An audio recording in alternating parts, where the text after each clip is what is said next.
राधा रानी को।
भजे या राधे राधे, दोनों हाथ ऊपर उठा करके और या राधे राधे, भजे या राधे राधे, राधे राधे मेरी सरकार, भजे या राधे राधे, ओ राधे राधे मेरी सरकार, भजे या राधे राधे, ओ वृंदावन धाम पाए, भजे या राधे राधे, श्री वृंदावन धाम पाए, भजे या राधे राधे, ओ राधे राधे मेरी सरकार, भजे या राधे राधे, राधे राधे मेरी सरकार, भजे या राधे राधे, राधे राधे मेरी सरकार, भजे या राधे लाल की राधे, राधा रानी सरकार की जय। जय जय श्री जय जय श्री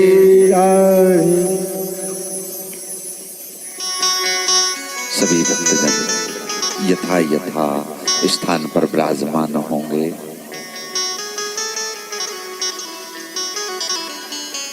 आकाश मंडल से विमान जा रहे हैं। भोलेनाथ समाधि में लैलीन है। माता सती ने विमानों के स्वर को सुना कि चलो दक्ष के यहाँ यज्ञ है, दक्ष के यहाँ यज्ञ है, दक्ष के यहाँ यज्ञ है। जैसे ही माता सती ने इन स्वरों को सुना तो भोलेनाथ के पास दौड़ कर गई। स्वयंभो स्वयंभो, भोलेनाथ तो समाधि में लैलीन है, वो कहाँ सुन रहे हैं। फिर माता सती ने सोचा कि मूल मंत्र का ही जाप करना पड़ेगा। आवाज लगाई, बम बम भोले बम।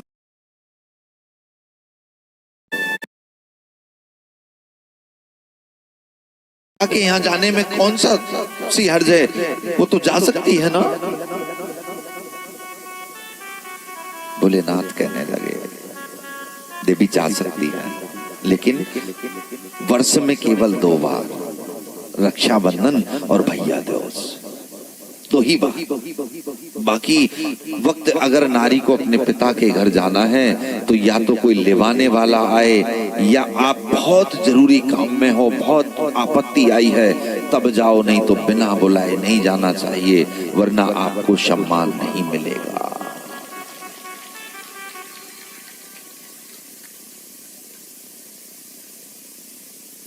पर माता सती तो साहब जिद पकड़ गई, नहीं मुझे जाना है, मुझे पिता के यहाँ जाना है। किस निमंत्रण की बात करते हो आप? अरे हो सकता है हमारे पिताजी ने निमंत्रण भेजा हो।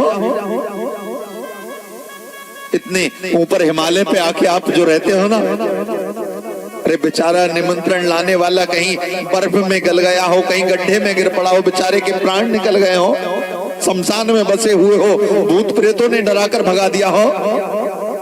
हमारे पिताश्री बहुत स्नेह करते हैं, हमें निमंत्रण अवश्य भेजा होगा। देवी हम जानते हैं आपके पिताश्री ने निमंत्रण नहीं भेजा। स्वयंभो क्यों नहीं भेजा, कारण क्या है? बोले देवी, एक बार आपके पिताश्री के यहाँ सभी देवताओं की सभा लगी हुई थी, सब देवता इकट्ठे हुए, हम भी गए हुए थे। आपके पिताश्री को आने में थोड़ा विलंब हो रहा था तो हम समाधि में चले गए। इधर सामने नारायण हैं, इधर हम हैं, एक दूसरे की समाधि में, एक दूसरे के चिंतन में खोए हुए हैं। जब आपके पिताश्री आए तो हमें ज्ञात भी ना रहा कि कब आपके पिताश्री आए। हमें सम्मान के लिए खड़ा होना चाहिए, हम खड़े ना हो सके। सब देवताओं ने आदर सत्कार दिया, लेकिन हम बैठे ही रह गए।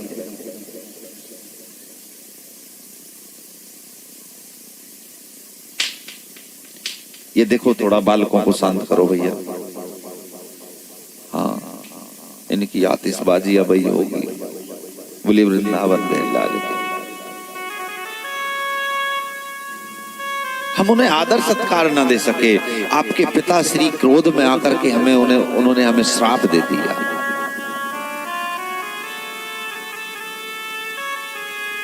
उन्होंने और हमें श्राप देते, हम सहन कर लेते, हमें श्राप ना देकर हमारे भक्तों को श्राप दिया।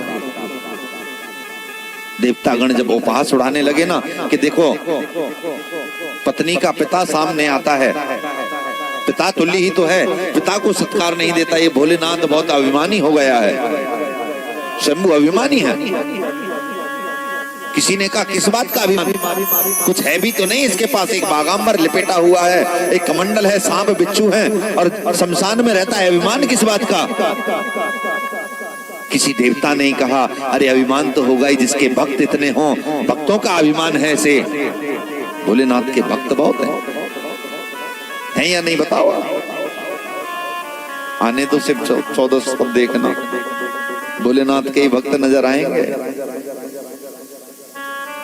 और एक ही आवाज निकलेगी बम बम बोले। तुम क्यों नहीं बोले बम बम?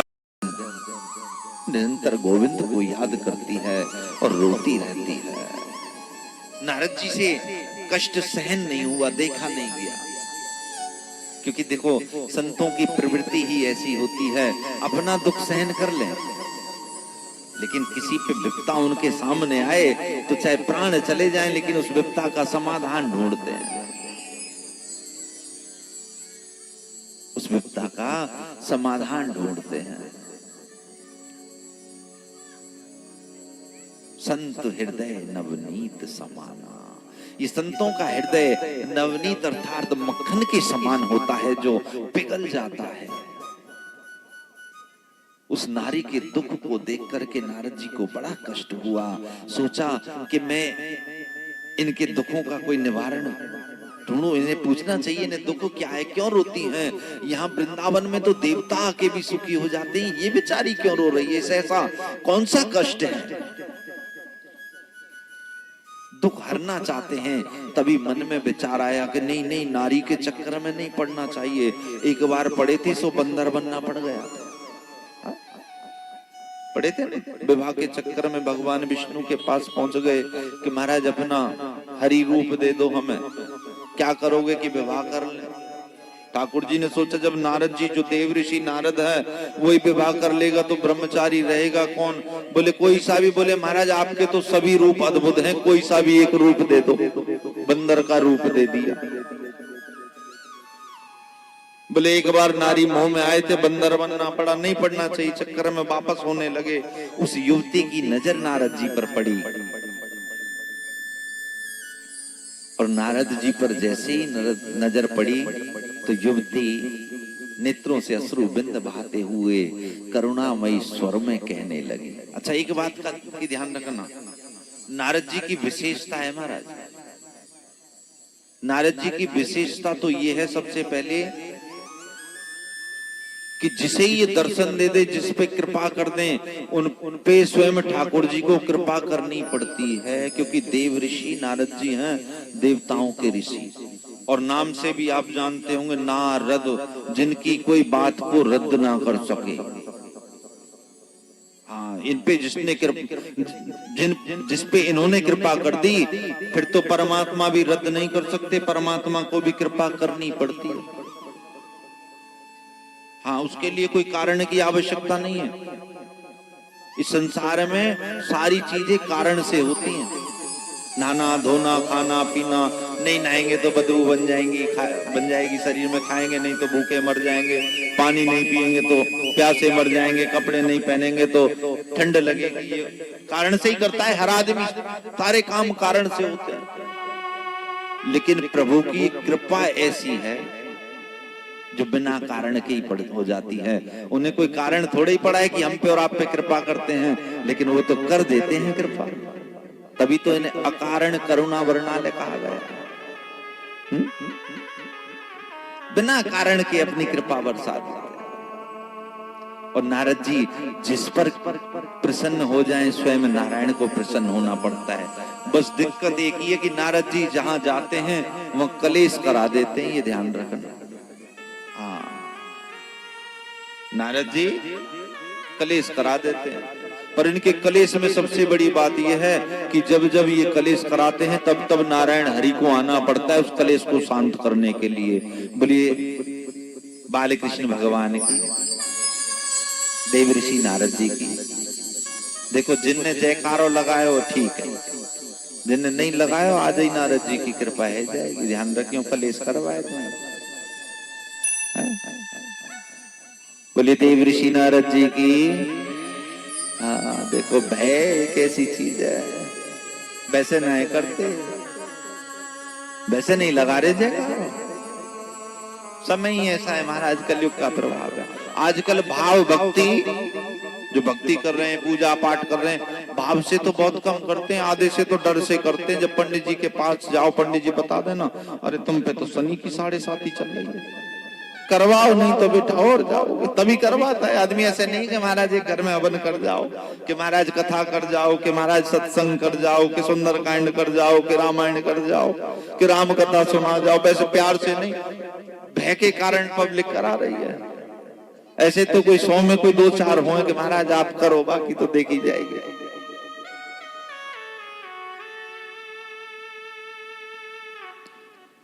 जैसे ही नारद जी पर उस व्यक्ति की नजर पड़ी तो करुणामय स्वर में कहने लगी है कि भो साधो क्षणं तिष्ठ मचिन्तानमपि नाशय दर्शनं तव लोकस्य सर्वतापहरं परम। भो साधो क्षणम तिष्ठः, हे साधु बाबा आप क्षण भर के लिए ठहर जाएं। चिंतानमपि नाशय, आप मेरे चिंताओं का समाधान कीजिए। दर्शनम तव लोकस्य सर्वताप अघरम परम, आपके दर्शन मात्र से सभी ताप सभी कष्टों का निवारण हो जाता है, तो मेरे भी कष्टों का निवारण कर दीजिए। काशी त्वाम काविमो पद्मलोचन नार्या, हे देवी आप पद्मलोचन जैसे नेत्रों वाली आप कौन हो? ये नारियां जो आपकी सेवा में खड़ी हैं ये सब कौन है? आपके दुख का कारण क्या है? परिचय पूछा नारद जी ने। वो युवती कहने लगी है अहम भक्तिरिति ख्यातो इमो मे तन्यो मतो। अहम भक्ति रीति ख्यातो, मेरा नाम भक्ति है और मेरी ख्याति ये पूरा संसार जानता है। इमो में तन्यो मतो, ये दोनों मेरे पुत्र हैं। अहम भक्ति रीति ख्यातो इमो में तन्यो मतो ज्ञान वैराग्य नामानो काल योगेन जर्जर। मेरा नाम भक्ति है और मेरी ख्याति तो ये पूरा संसार जानता है। ये दोनों मेरे पुत्र हैं, इसका नाम ज्ञान है, इसका नाम वैराग्य। ज्ञान वैराग्य नामानो, इनका नाम ज्ञान और वैराग्य। काल योगेन जर्जरो, ये कलयुग के प्रभाव से, काल योगेन जर्जरो, कलयुग के प्रभाव से जर्जर अवस्था अर्थात वृद्धावस्था को प्राप्त हो गए। इस कलयुग में ज्ञान और वैराग्य तो है ही नहीं महाराज। ज्ञान के नाम पे लोग बाग अधूरे ज्ञान को बेच रहे हैं। सच्चाई तो यही है, सच्चाई यही है। कलयुग में जितना ज्यादा बड़ा दिखावा, जितना बड़ा ढोंग, जितना बड़ा पाखंड, उसी को उतना बड़ा ज्ञानी समझा जाएगा। और जो वाकई में ज्ञानी है ना, वो तो बेचारे कंदराओं में तपस्या कर रहे हैं, उन्हें कोई पूछने वाला है, वो छोटी मोटी कथा कर जाए अपना चले जाएं उनके पास। और जो ज्यादा बड़ा दिखावा कर दे, कलयुग की विशेषता है, किसी का कसूर नहीं है, कलयुग में ऐसा ही चलेगा। अब दिखावा अच्छा करो, अच्छा ज्ञान वैराग्य ना मानो काली योगे न जग जाओ। कलयुग में ज्ञान की पराकाष्ठा नहीं है, ज्ञान को कोई महत्ता नहीं है। और वैराग्य, महाराज वैराग्य के नाम पे अंधेर गर्दी मचाएंगे, लूट पाट करेंगे। हमें निंदा नहीं करनी चाहिए किसी के गुरु की, लेकिन अपने धर्म को बचाने के लिए कुछ तो सच्चाई लानी पड़ती है सामने।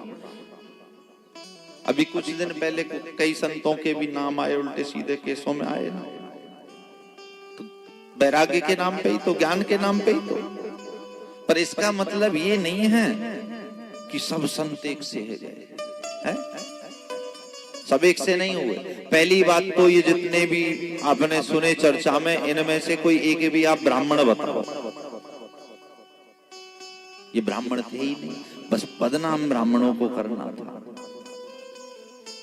वेद कह रहे हैं पूज्य हूं विप्र सकल गुणहीना, शूद्र न पूज्य हूं वेद प्रवीणा। पर फिर भी दिखावे को देख करके लोग बाग पूज रहे हैं, दिखावा चाहिए। जिसके रक्त में खून में वो अंश ही नहीं है, वो क्या मर्यादा को समझेगा महाराज। और सबसे बड़ी एक बात बताएं,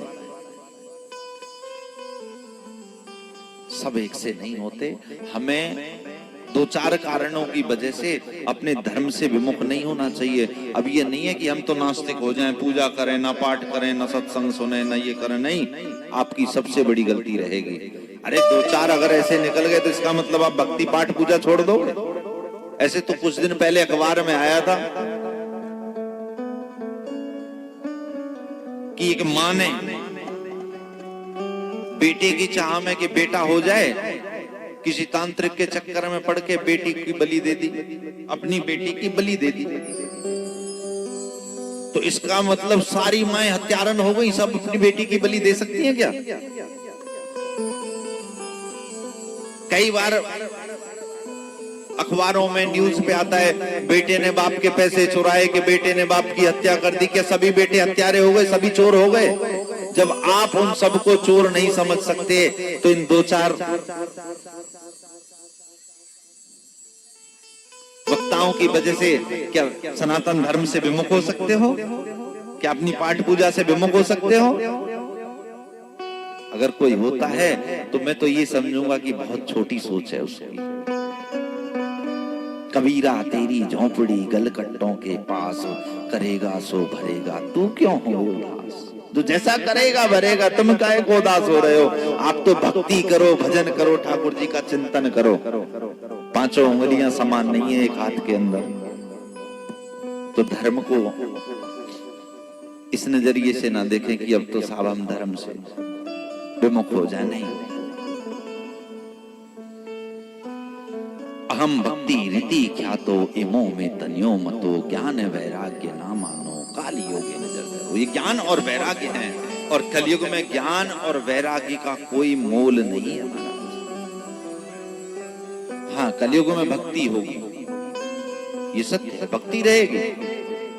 आप कोई भी धर्म का काम कर लो, भक्त जो होंगे, जो वाकई में भक्त, कुछ तो दिखावे वाले होते हैं, दिखावे वाले, लेकिन जो भक्त होंगे वो बिना बुलाए बिना कुछ किए आपके सत्संग में, आपके कीर्तन में, आपके कोई कथा भागवत है, कोई भी धार्मिक आयोजन है, उसमें बिना बुलाए पहुंच जाएंगे और व्यवस्था भी संभलवाएंगे। और जैसी उन पे बनती है ना, तन से मन से धन से आगे अड़के भी खड़े हो जाते हैं। कलयुग में भक्ति तो है, और ऐसे ही भक्तों से ये धर्म टिका हुआ है। नहीं तो बेधर्मियों ने तो कब से सोच रखा था कि इनके धर्म को नष्ट कर दो।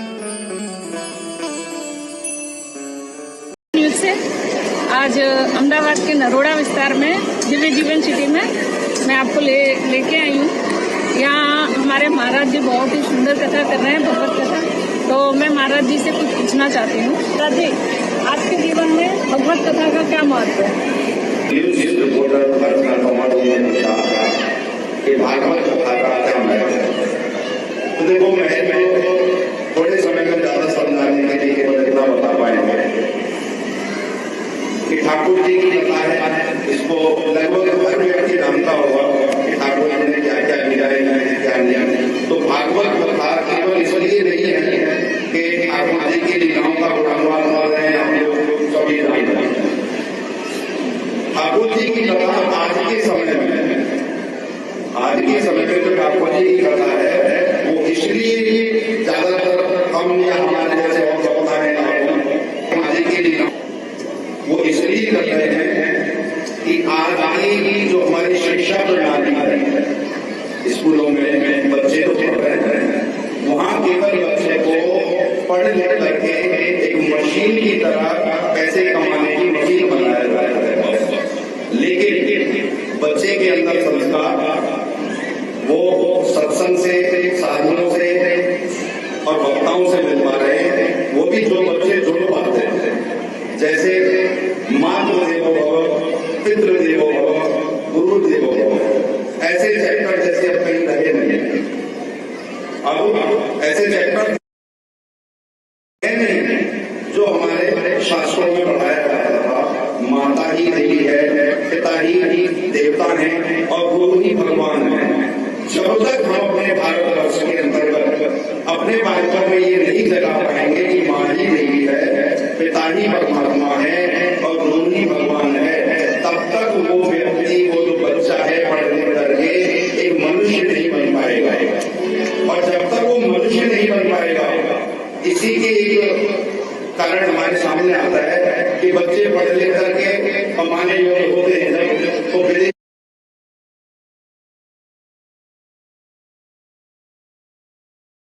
में चले जाते हैं कमाने के लिए। माँ बाप से कोई मतलब नहीं, माँ बाप घर में भूखे रहे, प्यासे रहे, जब बच्चों का इंतजार करते रहे, बच्चे आ रहे होंगे नहीं आ रहे होंगे, कोई मतलब नहीं। और बहुत बड़े बड़े घरों के हमने बुजुर्गों को कई बार अनाथ आश्रमों में देखा है, जिन्होंने अपने बच्चों पे करोड़ों खर्चा किया पढ़ा लिखा करके और वो विदेश भी चले गए। हम बच्चों पर करोड़ों खर्च करें अच्छी बात है, क्योंकि बिना पढ़े लिखे का तो कोई महत्व नहीं, पढ़ाए लिखाए, लेकिन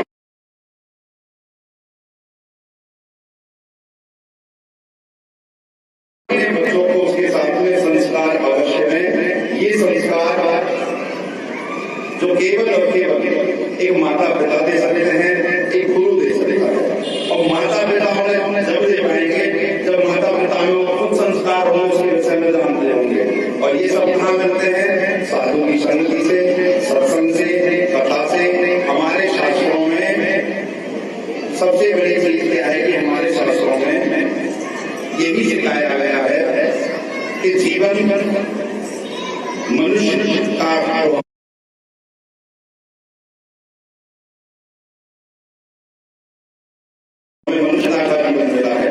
उसे मनुष्य की तरह जिए और अपने कर्तव्यों को निभाएं। नमस्कार, मैं अर्चना तोमर।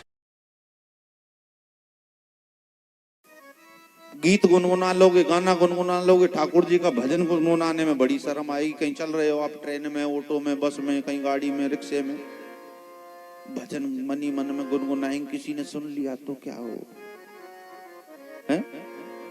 और वैसे चाहे कछू आते रहे, वहां में कोई दिक्कत नहीं है। हाँ,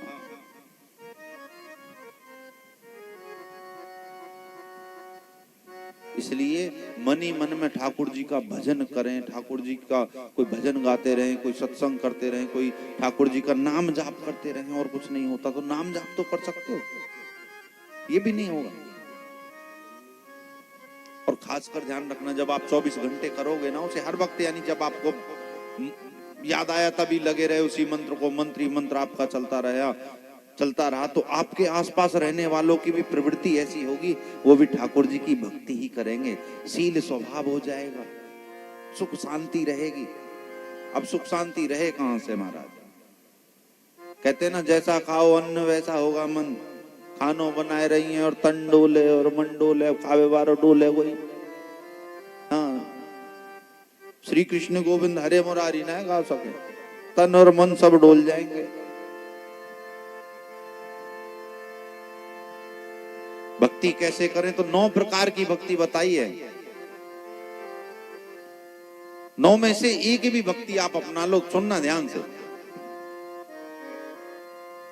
तो प्रथम भगत संतन कर संगा, प्रथम भगति संतन कर संगा, दूसरी रति मम कथा प्रसंगा, दूसरी रति मम कथा प्रसंगा, प्रथम भगत संतन कर संगा, दूसरी रति मम कथा प्रसंगा, दूसरी रति मम कथा प्रसंगा, दूसरी रति मम कथा प्रसंगा, प्रथम भगत संतन कर संगा, दूसरी रति मम कथा प्रसंगा, दूसरी रति मम कथा प्रसंगा, दूसरी रति मम कथा प्रसंगा, प्रथम भगत संतन कर संगा, प्रथम भगत संतन कर संगा, दूसरी रति मम कथा प्रसंगा, लगी लगन टूटे नहीं, जीव चोंच जरि जा, मीठो कहवाच में जाय चकोर चबा। ये लगन जो लगी हुई है ना, टूटती नहीं, ये ऐसे कि धन संपदा से, धन से लगन लगी है। ऐसे एक बरसात के दिनों में देखा है आपने, कीड़ा होता है पतंग, उसे आग खाने की लगन लगती है। अब दिया जला के रख दो बाहर, अब तो खैर कम जलाते, पहले बड़ी बूढ़ी जलाती थी जरूर। और गांव में तो मजबूरियां हुआ करती थी कि लाइट आती नहीं थी, तो कहीं घी का दीपक, फिर कोटा पे मिट्टी का तेल मिलता था, मिट्टी के तेल के दीपक जलाना मजबूरी थी। बुजुर्गों के समय पे कौन केरोसिन ऑयल निकालने बैठा है, जब घी के दीपक जलते थे, सरसों के तेल के जलते थे। और वो जो चकोर होता है ना, वैसे एक बात होता है, घी का दीपक जलाना चाहिए, घी का, सरसों के तेल का। इसे जलाने से हमारे घर में नेगेटिव ऊर्जाएं नहीं आती, सबसे पहली चीज। यानी कि जो नेगेटिव ऊर्जा का मतलब है, जो छोटे मोटे वायरस कीटाणु होते हैं ना, वो इसकी सुगंध से, इसकी खुशबू से समाप्त हो जाते हैं। बालक, बच्चे, बड़े बुजुर्ग कम बीमार पड़ते हैं। जिस घर में धूनी लगाई जाती हो, जिस घर में दीपक जलाया जाता हो। पर अब तो दीपक घर में मिलेंगे ही ना, बटन दबाओ लाइट चालू। हाँ,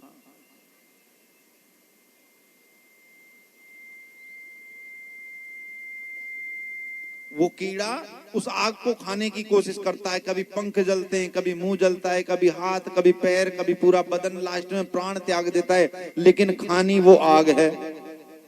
लगी लगन टूटे नहीं, जीभ चोंच जरि जाए, मीठो कहवाच में जाए चकोर चबाए। आखिर ऐसा कौन सा मीठा है उस अग्नि में जो वो चकोर उसे चबाना, खाना चाहता है? अरे लगन लगानी है तो ठाकुर जी में लगाओ, क्योंकि संसार में हम केवल और केवल भजन करने आए हैं, भक्ति करने आए हैं। अच्छा, कई बार भगत पूछे, महाराज भक्ति कैसे करें? तो भक्ति करने के लिए सबसे पहले तो समर्पण भाव। मैं ठाकुर जी का हूं, मेरा सब कुछ ठाकुर जी का। आरती आती है ना, तन मन धन सब कुछ तेरा, क्या लागे मेरा, तेरा तुझको अर्पण, क्या लागे मेरा। था और दैवे की बारी आ जाए कहीं है, अरे महाराज अभी इतने कहाँ हैं?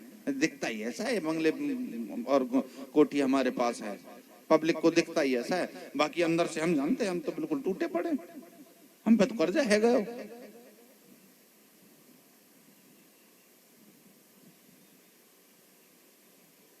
वैसे सब कुछ ठाकुर जी का है। अरे सब कुछ ठाकुर जी का है तो कर्जा भी तो ठाकुर जी का है, वो आप देंगे है?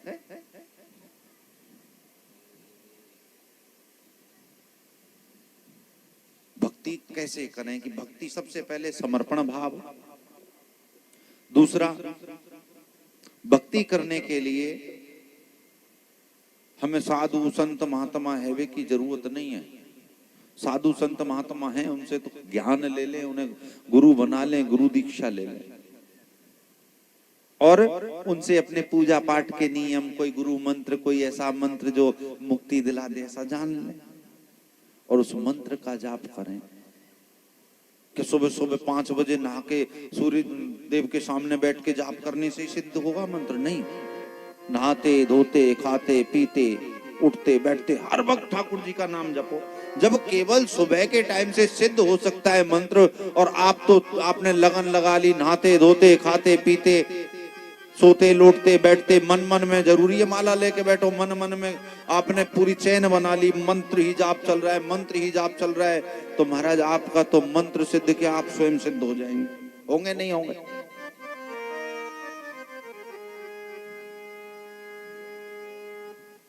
आपका हर घड़ी, आपकी हर पल आपका ठाकुर जी के चिंतन में निकले, ऐसी कुछ व्यवस्था बनाए। बोले ऐसी क्या व्यवस्था है? बोले मन मन में प्रभु का ध्यान रखें, बस उनको याद करते रहें, हैं उनका चिंतन करें। बोले महाराज चिंतन कैसे हो?